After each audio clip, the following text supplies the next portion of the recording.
మెదక్ జిల్లా రైతుల పరిస్థితి ఎట్లా ఉందంటే యాసంగి పంట సాగు చేయాలా వద్దా ఒక తెలియని ఆగమ్య గోచరమైనటువంటి పరిస్థితుల్లో ఇలా మెదక్ రైతులు ఉన్నారు.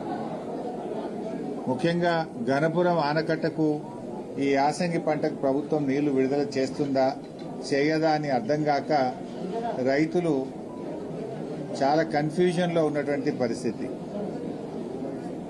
ఇవాళ మన మెదక్ జిల్లాలో పాపన్నపేట, హవేలీ గన్పూర్, కొల్చారం, మెదక్ రూరల్ మండలాలు ముఖ్యంగా ఈ గణపురం ఆనకట్ట మీదనే ఆధారపడి యాసంగి పంటలు సాగు చేయడం జరుగుతుంది.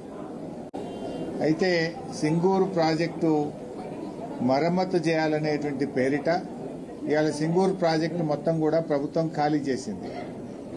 ప్రభుత్వం సకాలంలో చర్యలు తీసుకోకపోవడం వల్ల సింగూరు మరమ్మతు పోయిన వేసవి కాలంలో చేసి ఉంటే ఇవాళ యాసంగి పంటలో రైతులకు ఇబ్బంది ఉండేది కాదు.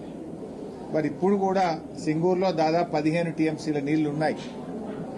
యాసంగి పంటను కాపాడుతూ కూడా సింగూరు ప్రాజెక్టును మరమ్మతు చేయడానికి అవకాశం ఉంది.